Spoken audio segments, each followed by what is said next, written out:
everyone. Welcome back to Love All. I've been sitting in the cold for the last 2 weeks, but Blair, you were in Australia in the heat. What was, tell me a little bit more about the event. How did it go? Oh my gosh. Well, let me tell you, Kim, yes, was it blazing hot for certain days? It sure was. It was also chilly, though, in my definition of the word chilly. They do joke that you get all 4 seasons. 100% that was the case. We had, I think the last day, the high was 68 degrees Fahrenheit. And we, of course, had highs of 114 degrees Fahrenheit. So a little bit of everything. Packing was absolutely impossible. And I was thrilled, actually, that I was prepared for all of the seasons, had jackets for every day because it was cold inside with the air conditioning when it was hot outside. Anyway, it was, but I have no complaints. It was the best. The happy slam vibes are real. That term, you hear it thrown around and maybe it's a little bit cliche. It's totally true. Everyone's fresh. They're coming in feeling, I guess, maybe renewed after, again, the off season isn't long, but it's long enough to feel fresh coming in and you don't have a year's worth of, I don't know, the history built up. And of course, history can be a good thing when you get to the US Open at that point in the season. But man, it was just the best. I had a fantastic time. Good to hear. Good to hear. I heard there was an interesting number, I think that John Wertheim threw out on the Surf podcast with Andy, that he mentioned, or he heard that 1/3 of the crowd that came in through the gates didn't even see a rally, that there's so much going on, like off court as well, that it just becomes like a place to hang out for 3 weeks in Melbourne. It's like a giant watch party. So like out in the food areas, I went out there for a bit. I mean, it's standing room only and people are just watching action on the screens. They had a concert series happening simultaneously. I actually did a piece on that in my reporter role and was chuckling because I was walking into that area of the grounds. I'm like, you could definitely tell by the way that people were dressed who was going to the concert and who was going to the tennis. But yeah, they do such a good job of making it one giant festival party, which I think is a great thing for tennis because who knows how many of those people would never come, within 1,000 feet of a tennis court, but they're coming because they get to enjoy something else. And who knows, maybe they're like, this is way cooler than I thought it was. So I think that Tennis Australia does a great job. Yeah, I think it also is interesting. Like I remember when I was playing and the night session matches were short, right? And people would complain about like, we only saw, a couple of hours of tennis, and which I guess with the setup there it takes that away from it. There's so much going on that you can still really have a nice evening, and even though you only sometimes maybe didn't see a lot of tennis. So it's maybe I have to make my my way down there. It's been a few years, and I actually got a message from I sent you in a text message from Zizou Bergs during the United Cup. He was like, would you have any interest in being the coach for Belgium next year? And it's a really hard time for me to get away at home during that time of the year with the family life and all the hobbies, basketball games and all that stuff. But I'm definitely thinking about it a little bit harder than I have been in the past. So good. I'll see if I can work on you over the course of this year. I know that there are a lot of factors that go into it, and also shout out to Zizou. He's putting the hard press on Kim because I saw him in the players' lounge. Immediately sees me from afar and walks over and says, "Blair, I love that you are doing the podcast with Kim. We're trying to get her to be the United Cup captain." And I said, "Well, we'll see what we can do." But it was just a really great Australian Open overall from my perspective as a reporter. And I'm excited to talk more about it with you today, Kim. We're going to get to Elena Rybakina's run. We're going to talk about some of the history that was made. We are going to talk about best of 5 for women, which we love Craig Tiley for always keeping people talking. We've got some coaching changes as well, and we are going to be looking ahead today. So a little bit of everything. And should we start with Henley's headlines? Yes, please. I've missed them. I'm sure you have, Kim. I'm sure you have. As we mentioned, Elena Rybakina winning her second Grand Slam title, a 6-4, 4-6, 6-4 win over the world number 1, Aryna Sabalenka. And gosh, she looked so good. I'm curious what your biggest takeaways were. Well, she was just very solid throughout the tournament. I think didn't lose a set until that second set in the final in the whole tournament. So that automatically gives you a confidence when you walk out there, on Rod Laver Arena on the last day. And then just she doesn't show a lot of emotions anyway, but I do feel like she's looked a little bit more confident. I don't know if the win at the end of the year last year at the WTA finals in Riyadh has something to do with it, but it's that buildup of your confidence and everything just falls into place. And it looked like it's for a few months now falling into place for her. And it's just really good to see, even when she's 3-love down in that third set, and the connection, with her coach, and hear him say, like, you have to bring more energy. You have to bring more energy. And, for her, a little bit of extra, on the racket can probably feel like a lot on the other side. And that's how she makes somebody like Sabalenka doubt on the other side of the net. Yeah, I got to talk to her a couple of times off court. And I have to tell you, it was far and away the most relaxed I have ever seen her. She seemed to be much more comfortable in an interview setting, which, I've interviewed her for years now, and that has not always been the case. I was able to sort of have fun with her. We were able to talk. Yeah, it really, I think there is something to be said for the fact that she currently has the team that she wants in place. We can't ignore the fact that her coach, Stefano Vukov, was banned by the WTA for breaching their code of conduct for a large part of 2025. Rybakina did not go past the round of 16 at any slam last year. She had health issues as well. She was still working through those at the WTA finals, even though she was able to get through that and win. But she looked happy, healthy. It's, again, outside looking in. I was able to watch some of her practices as well.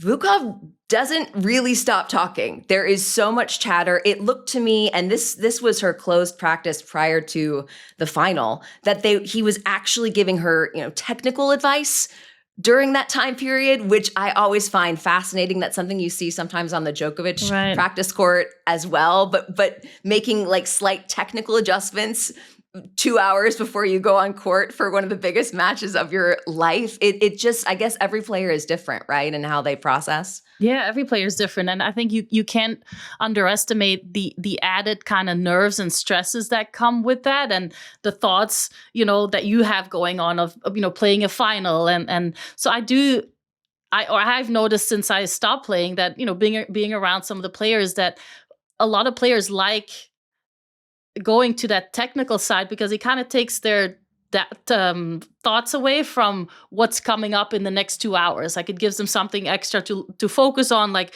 a couple of pointers here and there. I wouldn't have liked the coach who's talking my ear off during a warm up before a Grand Slam final or even the first round. But I wouldn't have liked that. But that's where, like you said, like, the players have to figure out like what works for them. And if that's something that really, really works with them and helps them kind of stay calm or keep the focus on, keep it away from what's happening in a few hours, I do think it can really help. But which it did for her. But I definitely would not have enjoyed somebody yapping in my ear for during a warm up. And you mentioned it as well, to see her coach, who was banned on the WTA tour, then get the reward on court after the finals. Interesting how things work out. Yeah, that was one of the new initiatives this year at the Australian Open, which overall I think is a fantastic idea. The coach is going to get an award when their player wins the title. We also saw that on the men's side with Samu Lopez, who again has been with Carlos Alcaraz, but has not been the primary coach that we are used to seeing. Juan Carlos Ferrero, not there. Lopez gets the award. So some interesting side narratives on the coaching side of things as well. It is nice to see them get rewarded, because I always felt like, when you do your speech, you want, like, that's basically almost their only moment where you can give them a little bit of recognition and kind of mention them. So I do think it's really nice that they get a platform to be recognized and a memory, right? They get a trophy to take home as well. So it's something that they share with their player. All right, Aryna Sabalenka. Obviously, she's the world number one. You look back on last year, she finished world number one. She had 4 titles. She got a slam. She also had 5 pretty big losses in finals, a couple slam finals, and then starting the year with another tough loss in a slam final. Is there scar tissue that starts to build up at this point? Maybe a little bit. But I do think it's also her personality, right? Like, I think she's such a great front runner, and she is so good at showing when she's confident, but you can also really see when she's starting to doubt herself. And even when she's not grunting or yelling, or you can see it in her eyes when you're watching it. That sometimes a little bit of doubt or fear starts to creep in, and you could really see that in the finals. I feel like that, she was super intense. I feel like against Svitolina in the semifinal already, there was an intensity there that I think went up a level compared to the earlier few rounds. But she was so really involved, like so deeply emotionally into the match. And then all of a sudden you see Rybakina making a few more first serves, a couple of aces, winner return. And then you could feel it, the kind of tipping. And as a player, you feel that too. But when your opponent is starting to doubt a little bit, or the shots are just not going as deep or not as close to the sidelines, a few more first serve percentages or first serves that they're missing.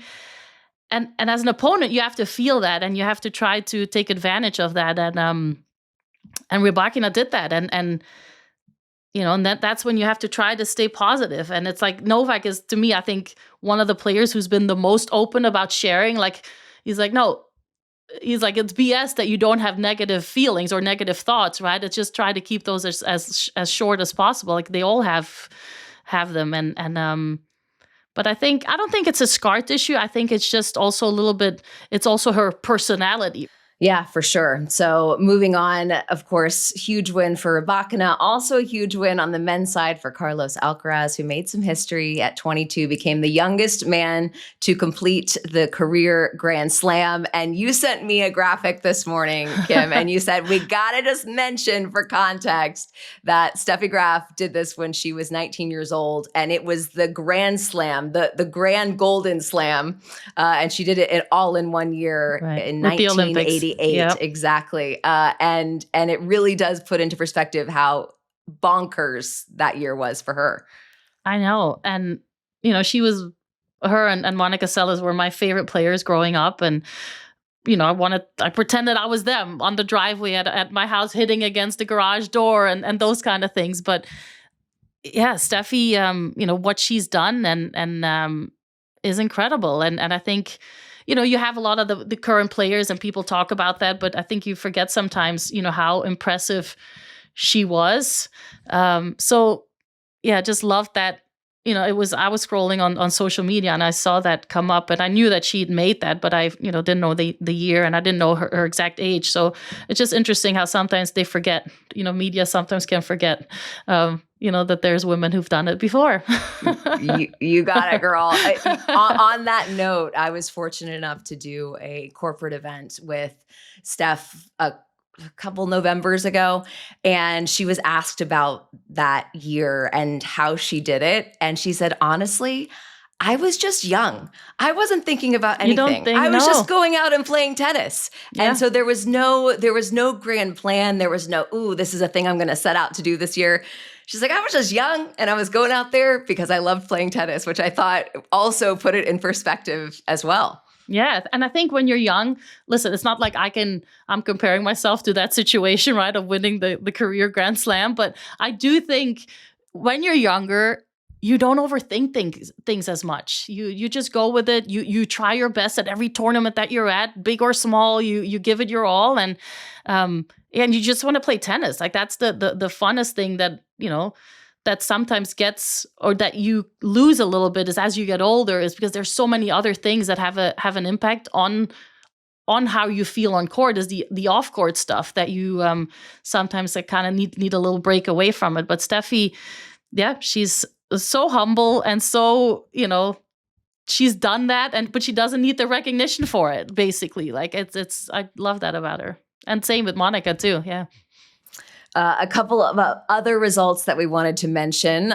Congrats to your fellow Belgian, Elise Mertens. At 30 years old, she now has 6 double slams. She's back to world number 1 after winning with Zhang Shuai, who also has an incredible story at 37 years old.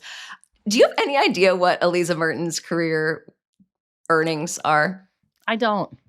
I don't. What would your guess be? Do you have any guess? 10 million? Not sure. She's close to 19 million in career wins because the girl she's finished top 20 in 6 of the last 8 years. She has 6 double slams. I mean, she is so wildly consistent. She was in the 4th round. She lost to Rybakina actually in the 4th round of singles. What a career. Incredible. And I do feel like she trained at my academy in Belgium for a little bit, and she's always been a player that is, she does the right things, puts in the work, like focuses a lot on, the hours that she puts in. But for a while there, her goal was, made the semis at the Australian Open, and she wanted to come back and focus on, on singles and getting back to that top 10. And so, a few people around her was like, okay, but maybe you should, like Sabalenka did. They played together. I think they won the Aussie Open in 21 together. But we were kind of like, okay, but you're going to have to kind of pick and choose, right? And she never really listened. She just went with her thing and kept playing doubles, which is great. But I do think it takes away a little bit of her tennis, her singles skills, right? Like I think it takes a little bit away of the mental clearness, the physical side of it all. So, yes, if you want to play just for the money, great, and for the titles of the doubles. But I think if she does want to focus on singles and giving that one more really good run and seeing, to get to that semifinal, potentially a final, because I do think she has that in her. But that's up to her to really look at what she wants to, get to in her career, right? But incredible result. I think she's won 3 Australian Opens with 3 different partners, so it just shows her consistency as a doubles player. For sure. And then in wheelchair tennis, congrats to Niels Vink. He completed the career Grand Slam in the men's quad division. Tokito Oda in the non-quad men's wheelchair tennis, the youngest man to hold all 4 Grand Slam titles at once at just 19 years old. Just players doing unbelievable things everywhere you look. Yes, inspiring. I think sometimes they don't get mentioned enough in the tennis world, but really, really impressive. I've always loved kind of in the locker rooms talking to the players and their connection to tennis, how they got involved in tennis. Some of them were playing tennis before they either had an accident or had an illness, and some of them, just loved watching it on TV and decided to play and kind of are living their dreams through the sport now. And so it's their stories are very inspirational and amazing results from, also the Dutchman, Niels Vink, doing so well down under.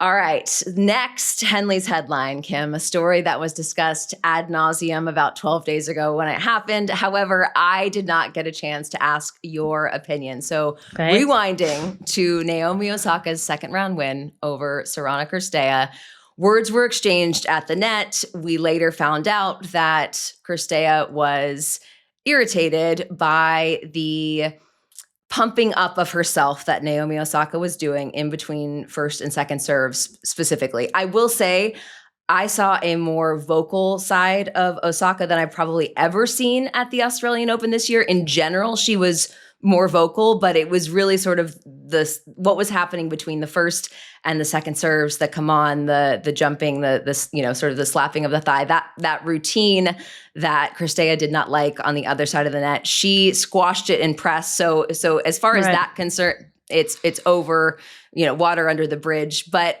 as a player, Kim, would this have bothered you? I don't think it would have bothered me because I wouldn't want the effect of it to show that it bothered me, I'm sure I would have been like, wait, what are you doing? Like, but I don't want to get caught up in that and actually have an effect on me. But I do, I do think there was definitely also a generational kind of, impact where I don't think anybody ever did that in whatever, how many years I was on tour. Like, I don't remember. I remember Bartley one time Marion Bartley in Stanford kind of started waving her racket, like, and going left, right, and like squeaking her shoes, jumping back and forth. And I kind of just gave her a look like, really? Like, but everywhere else, I think, to me, I just thought it was a little bit, I didn't really catch on to it earlier in the match that she did that. So, she was very open about it and shared, Naomi, that she, was trying to pump herself up. I do think, where do you draw the line? You hear the chair umpires sometimes say, when somebody yells, a person in the crowd yells out and says, come on, or says, quiet in between first and second serve. So where do you draw the line to say, okay, it's okay for a player or an opponent to do it?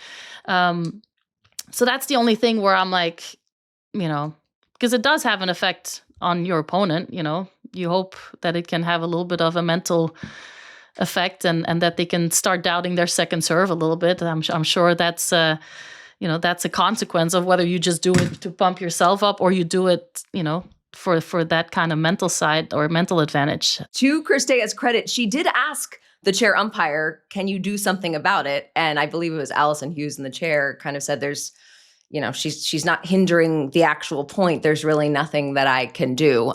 So I think Cîrstea went about it the correct way. Right. But yes, a lot of opinions. There were players who came out and said, yeah, not cool. Don't do that. So again, I'll be curious to see if Osaka potentially tones that down. Right, but that's the thing with tennis, right? You have like tennis etiquette where there's certain things that you don't do. And I think, people who and I'm sure there's fans that are like, who cares? Like, it's a come on. Like, we hear it all the time. But, there's certain things between first and second serves that you don't really, you don't have to be verbal. You can, like you said, like slap your thigh or, like fist pump a little bit, jump around. Like I've done those things too, where you jump around kind of to get your own nerves a little bit out of your body or to kind of, maybe intimidate your opponent and show that you're kind of trying to step in for this second serve that might be coming up. And so, nothing too big of a drama to focus on. All right. So next, Henley's headline, cameras everywhere. I feel like that's the best way to sum this up. And boy, did that become the focus of headlines when Coco Gauff lost in the quarterfinals to Alina Svitolina in a comprehensive win for Svitolina. I feel like that's probably the kindest way to say it. Coco, not pleased. She walked out of and so I can sort of describe where this was. You walk out of the tunnel from the court, and then you have to walk through another hallway to get out to the area where you saw her appear in frame, walked sort of behind a wall and obliterated her racket. It was indeed caught by the cameras and within minutes was all over the internet. And there was a lot of conversation over whether that should be a thing that players are subject to. Should there be cameras in all of the public hallways? Curious your take.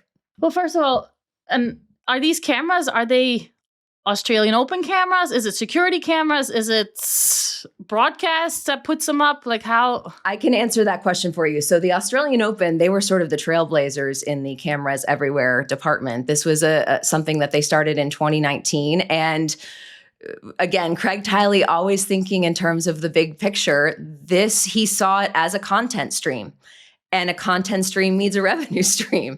And to his credit, people love watching those behind the scenes cameras. They love seeing what the players are doing to warm up. They love seeing sort of the bloopers in the hallway. Yes. Yeah.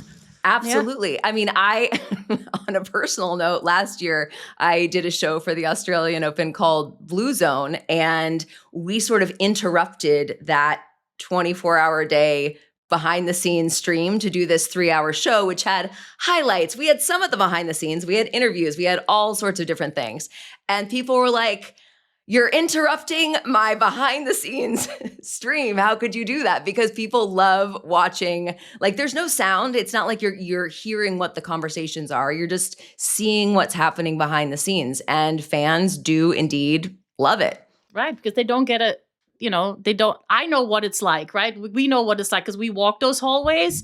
But for a fan who, a tennis player, you can see them when you're on the side of a court, a match court, or in practice now. I think you can, watch a lot of their practices too. But I think it just gives people at home a little bit more of a realistic view of what that atmosphere is like behind the scenes, and that we are all walking in the same hallways. We share the same locker room. We eat in the same restaurant. It's all. It's not like in a team competition where you have one team in a locker room, you have the other team in the other locker room, and that they don't really see each other until they walk out on court. Like for us, it's like you see each other when you walk in the morning. You're probably practicing next to them on the practice courts. So I think it's really nice content for the fans. But then when I put kind of my player's head on, I don't think I would have enjoyed every moment. I'm old school. Like, I also like your privacy. I remember when Twitter first came on, I was like, wait, what? You have to film me? Like when I go to the supermarket with like my husband and Jada? Like, wait, like why? Right. Like, who cares about that? Like, so, I don't, I don't know. It just feels different now. And, especially the negative, there's funny moments, but I think when it's, some negative things like, with Coco breaking her racket, I'm sure she would have preferred not to have that seen, all over the world. But it also shows the human side. And I think any player understands what that feeling is like to lose a match where you did not play well at all and didn't really feel like you were in the match. And it's very frustrating. And we've all gone through it. And I've broken a racket and, it's part of it. And sometimes getting that frustration out like that really helps. Yeah, absolutely. Well, it's interesting. Broken a racket? Oh, girl. Yes. Yes. Much to my parents' dismay. It was funny though, Blair, to see Serena's comment to Coco, like saying how she, it's all good, but maybe I have to teach you how to like break the racket in one smack, or however you want to describe it. So that was a pretty funny comment. I agree. No, yeah, I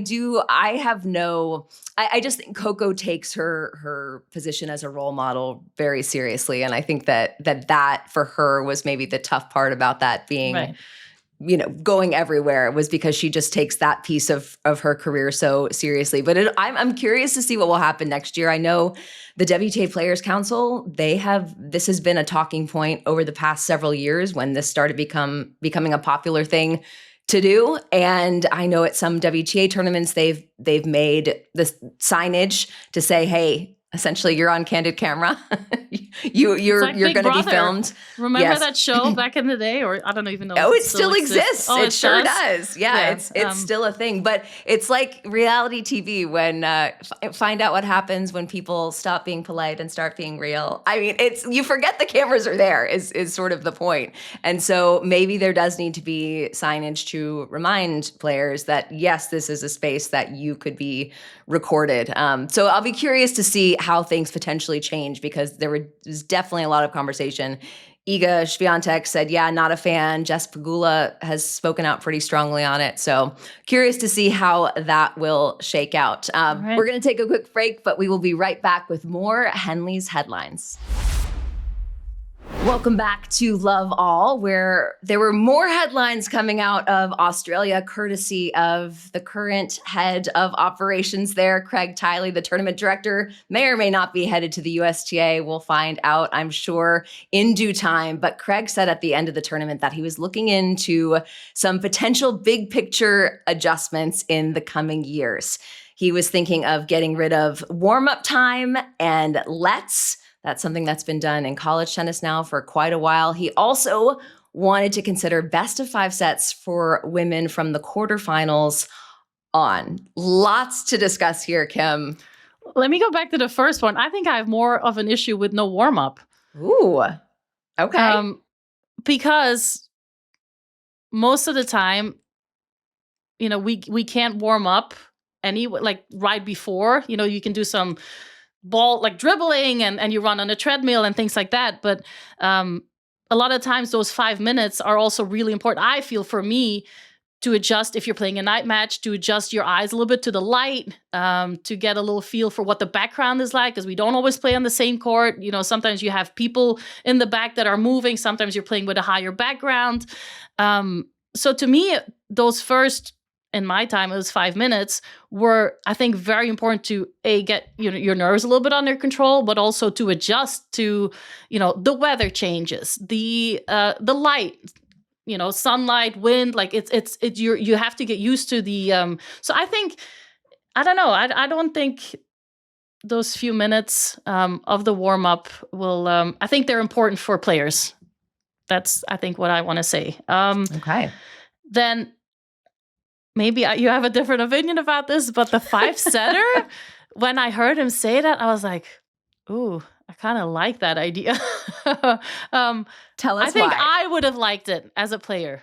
I think I would have really enjoyed the challenge, the physical challenge of it as well, and the mental challenge that comes with that, right? Like I've always, I remember like asking Andy about it, like, what is that like when you play a 5-setter? Like, how do you adjust your mindset to, playing smaller tournaments throughout the year, and you have to, win 2 sets and to win the match. And so how does that change your mind? And it would definitely benefit a few players. The first one I can think of is, I think, an Iga Swiatek, I think, who, is super fit and has that really high intensity kind of tennis built into her game now. And so I think it would be really hard to beat her in 3 sets or to win 3 sets against her. So there's a few players have come out against it, right? Like that are not really looking forward to that. But I would have loved to have seen, as a tennis fan, I would have loved to have seen, a 4th or a 5th set in the women's final. Okay. So here are my counterpoints. And I realize that this topic, this is putting myself in the line of fire here, but here are my counterpoints. Number 1, we have spent the last several years lamenting the fact that tennis is being played in the middle of the night, and there are matches going past midnight, and it's ruining players' sleep schedules, and they're wrecked for days afterward. And this would only make that type of scheduling harder. Yes, potentially in the second week of a slam, things have thinned out a little bit and it's easier. But I can think of some WTA players who could potentially go at it for easily 5. I mean, you could see a 5+ hour match happening easily. I think especially on the women's side, where you're maybe not getting as many free points on the serve. So that's number 1. We already have enough scheduling issues that are sort of unsolvable currently in tennis.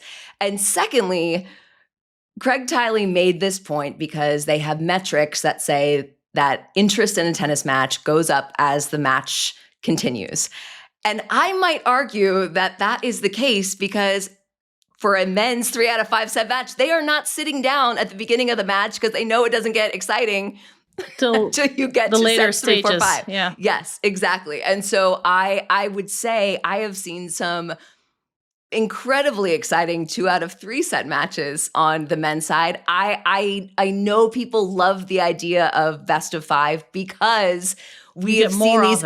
You get more, and we have seen these epic 5th sets, and there's sort of the physical exhaustion piece of the pie sort of comes more into play when you've hit 4+ hours. So yes, there is more of sort of that dual gladiator feel to best of 5 set tennis. But if the match is bad, Kim, you get 3 sets of bad tennis. So you, on the flip side, you also just sort of elongate, a potential rough one. I don't know. I know, but that's the ifs, right? You can always go about what if, even the scheduling. I feel like the scheduling of a tournament, and is he talking about the later stages of the tournament, the whole tournament, quarterfinals on? Yeah, so that's when that I think in scheduling purposes it should fit in. I think, right, because that's when you have a lot less matches. I think there's more time, right, to play longer matches. And I think they calculate that in most of the time anyway, that the matches can take longer at the later stages of the tournament. But you have less. So I am normally somebody who loves like tradition, but maybe it's because I don't play anymore that I'm like, yeah, that kind of would be really interesting to see, the mental side of it, the physical side of it kind of come out. And, but then I think in general, the point is too, where, we've been talking about making the season shorter and for a while. And then I think then they definitely have to make changes to the schedule because you want to protect, obviously the best players and the players who are winning these Grand Slams. And if you start adding sets to their Grand Slam weeks, you have to make adjustments to the schedule. So it's a bigger operation than just saying, okay, yeah, we're going to let the players play 5 sets from the quarterfinals onwards. I think you do have to then, say, okay, the WTA is, I don't know, giving them some extra weeks where they're not mandatory to play certain tournaments, or they don't get fined if they don't play, or, there's a lot of things that then have to kind of be taken on. And, so maybe the players will like it if it gives them a little bit of a shorter season and a little bit more time to to have some breaks between the Grand Slams. Time will tell. We'll see. Cannot wait. I love this perspective from you, though. And just as a quick side note, Kim and I talked about this offline. Can you just tell the story about how you would get done, jump in an ice bath, and be like, "Let's go! I could run a marathon."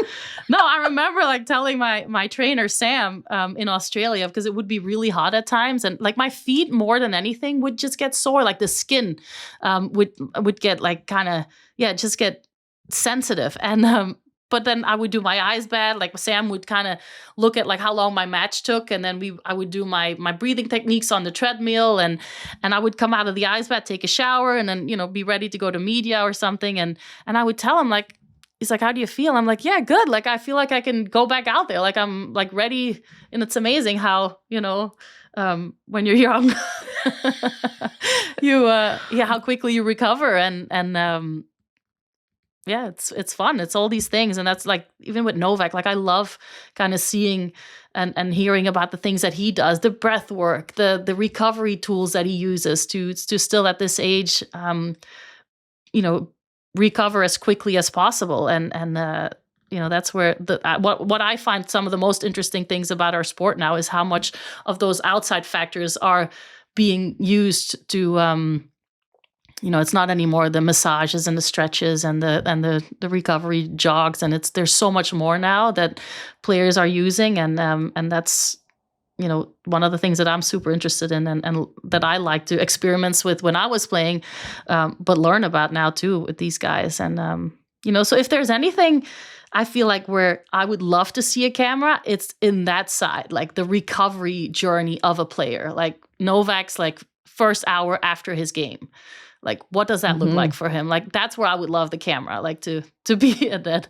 I would love to see what that's like. I feel like that's a Served Media Investigates or a Love All Investigates side documentary there. I love that idea. All right, moving on to Emma Raducanu firing her coach, Francisco Roig, former coach of Rafa Nadal, after 6 months.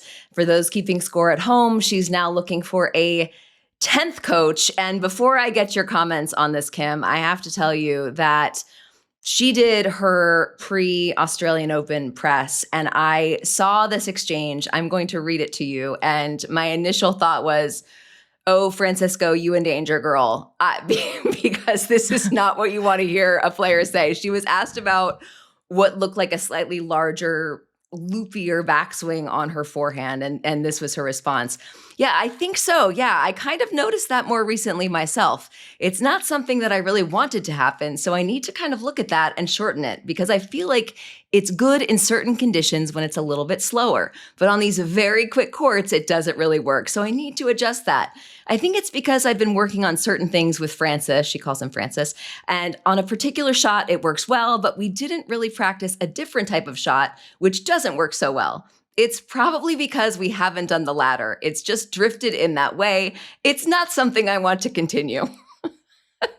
And yeah, I read that and I thought to myself, yeah, this is not great signs for their coach-player relationship. Yeah, we've talked about this, Kim. It's tough to know, and every player is different, but when do you move on? And is it okay to move on? Should we be paying less attention to the number and more attention to the fact that, okay, maybe she hasn't found a coach that works for her?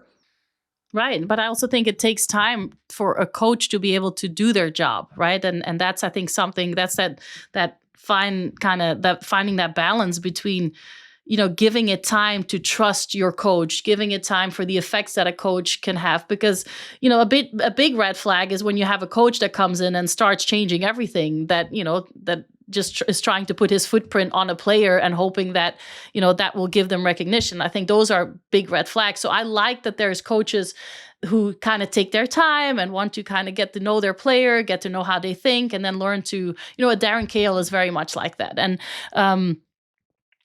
to me, I'm almost like, I'm curious when I hear those kind of, headlines and, who's making those decisions? Is she doing it? Is it an agent? Is it a parent? Right? Like there's a lot of things that I'm curious in that situation about. Is like, who's making these decisions for her? And then there's like, who pushes the panic button so quickly? Because she's had some really good coaches that she's worked with in the past, and coaches that, are like what I mentioned earlier, like who want to take their time, who know that it takes time to build and to make changes to a technique and to a tactical game plan. Like it takes time to work on that. And to me, it's almost like she's like a soccer club, right? Like that's like the soccer approach where, when they have a couple of bad games, like at the start of the season, just hired a new coach, and then, a few tournaments in, and they're like, all right, a few games in, they lose, and then, on to the next one. So I think, it's good that she learns, I think, to kind of push through and find somebody that she really has a good connection with, and then work hard on I think, building a longer kind of coaching relationship and having the longer approach in her mindset, or whoever is making that decision. Last Henley's headline of the day. It started with a Today Show interview that Serena Williams did with Savannah Guthrie, and shout out to Savannah Guthrie. Prayers up for her mom in that situation. But in said interview, Serena was there to talk about the GLP-1 that she has used with great success. She is an investor in the company, and she will have an upcoming Super Bowl commercial, as one does. In that interview, Savannah asked her about re-entering the testing pool.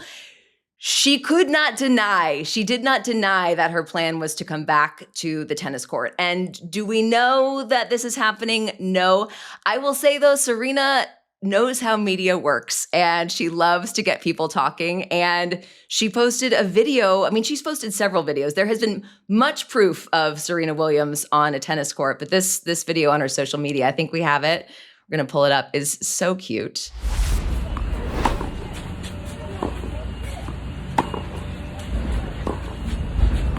So Serena hitting with her two daughters on the two courts next door, hitting on the green clay. Easier on the knees, right, Kim? Easier on the knees. Very cute. I love seeing, I just love seeing her strike the ball and how clean she hits the ball. And I just think I feel like for a few months now, there's been this rumor and everybody's kind of waiting, like, how is she going to announce it? When is she going to announce it that she is coming back? What it is for? Is it for doubles with Venus? Is it to, maybe play the Olympics? I don't know. Who knows what it's going to be? But I feel like the first time I heard about it was at the US Open, that people were talking in the kind of the tennis hallways and locker room, and that it started there. And I don't know if that's when she, maybe put her name into that the anti-doping WADA whole system.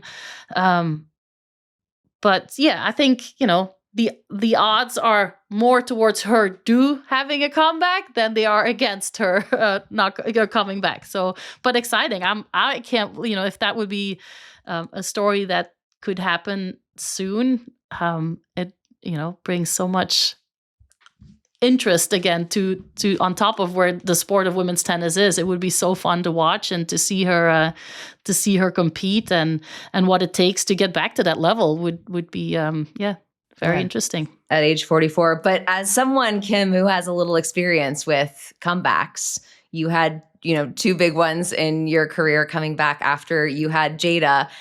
You've told me that was not in the cards initially. It's not like you decided to go have a baby and then you're like, can't wait to get back on the court. Can you walk us through? Yes. I was done playing tennis. I felt like, okay, I played tennis. I won an Open. I was number 1, won the US Open in 2005, met Brian, my husband, started a family. I lost my dad during that time too. So it was a very emotional time, but also on both sides, beautiful, but also sad. And a few weeks after my dad passed away, I got an invitation from Wimbledon to play under the roof, the new roof that they built on center court. And it was against Steffi Graf and Andre Agassi. And I got to play with Tim Henman, which I was super excited about. And I was like, okay, this sounds really fun. And I want to do that, and started training. And then my hunger for competing and I mean, like, competing a lot of times sounds like competing against opponents, but it's also competing with yourself and trying to push yourself and setting goals and pushing forward and trying to achieve those goals, long and short term. And so that's what I loved the most about it, was to get to that level where I said, like, okay, now I feel like I'm ready to compete against the best players. And then years later, with the second comeback, it was a similar feeling. It was like, let me see how far I can push this. Let me see, where my level is at. I feel like I learn more about the sport. I learn more about myself.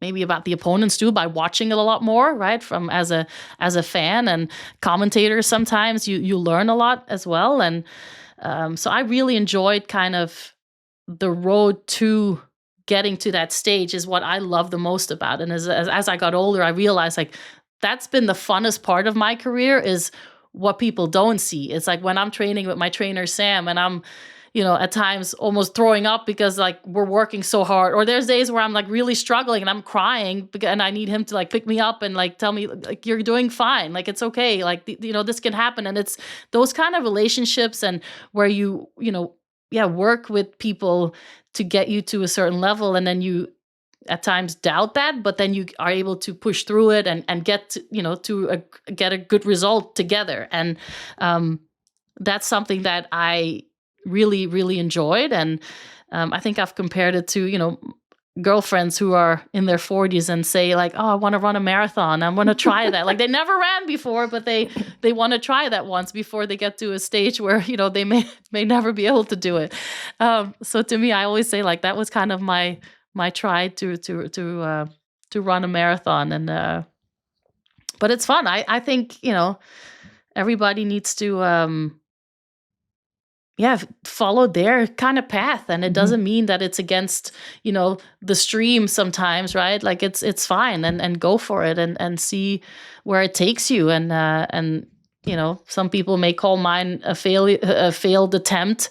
I don't look at it that way, but people will always, create a story behind that. But I really enjoyed it. And I, played some fun matches. And would I have loved, if COVID didn't happen, I would have played a lot longer. I'm not saying years, but I would have at least given it a couple of years time to work my way through. Did you ever care what people said along the way? Because we've certainly seen it with Venus, and people are saying, why would you do this? You're this great champion and you're out there, and it's, you're not at your peak. You can't possibly be at 45 in the case of Venus. Did you care what people said? At times, I think you do. It's not like when I was younger where, you absorb it in a different way. Here, like, oh, this is negative energy. Like, I want to just push that aside.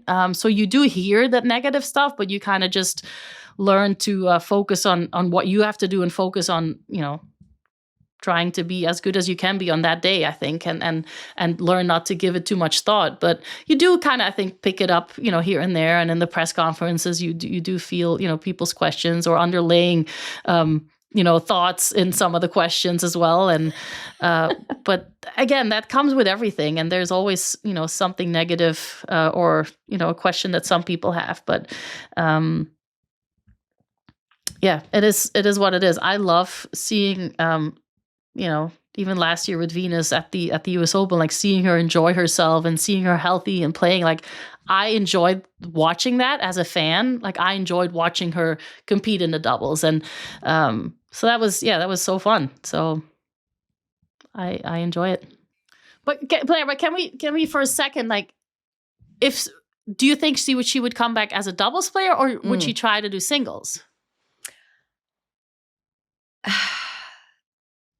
It's a good question. My initial gut was that she wanted to play doubles, because I too heard that she would have liked to have been at the US Open and then had to go back into the testing pool, which you said you didn't know that you had to do that either, but your team was like, this is the thing you have to do. Yeah. When you start asking, like, I didn't know what the rules were. So I think a few of my team members were like, oh, let's call the WTA and see what the process is now. And so it was, all right, you need, I don't know if it's 3 months or 6 months that you have to be in 6 months. And then it all starts, right? The out of competition doping, the unannounced stuff comes back, and you're like, oh my God, like, this, I forgot about all this part. But it's part of it. But I didn't know that Serena already was interested in maybe playing with Venus then, I assume, I would have assumed that was the case. Again, I don't have all the facts, but that's where sort of the ball got rolling, was pre-US Open. And in my perfect tennis nerd dream space, she's coming back so that she can play, who knows, a year, maybe more than a year with Venus on the doubles court, and then Venus can retire with Serena there. Oh, wow. So I'm just trying to, like, this is when I put my Hall of Famers hat on. So then she would be inducted into the Hall of Fame next year normally. So that would then probably also not be the case, or would she? Well, because there's that little caveat, you have to be a factor. You have to be a significant factor, correct, on the tour. So are we going to say that Serena's not going to be a significant factor on the tour? It depends on your definition of factor. Okay, but if she's only playing doubles, I think that would raise a question mark in terms of the significant factor department. Okay. But if her and Venus would win a slam, that's a fair point, Kim. Does that make them a significant factor? Which I do think they can. Yeah. All right. Next week, I will be at the Dallas Open. I will be able to report on the exhibition we are having this weekend. Andy is participating. John McEnroe will be there. Isner Query as well. Kim, you were there last year. I'm going to miss you. You and Martina played an unbelievable.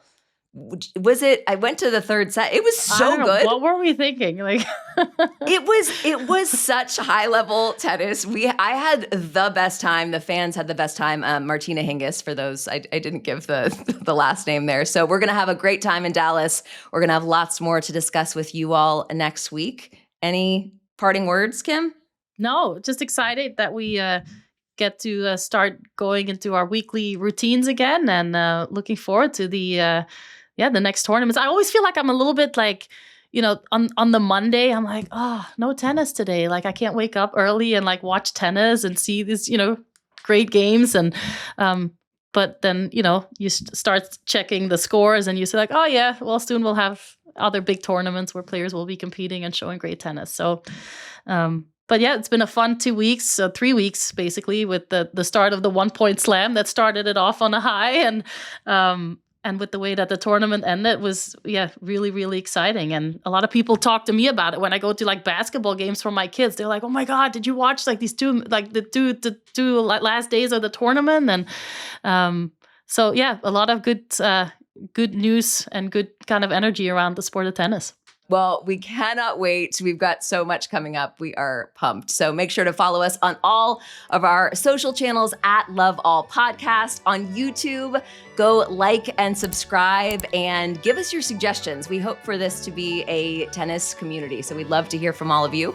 And we will see you next time.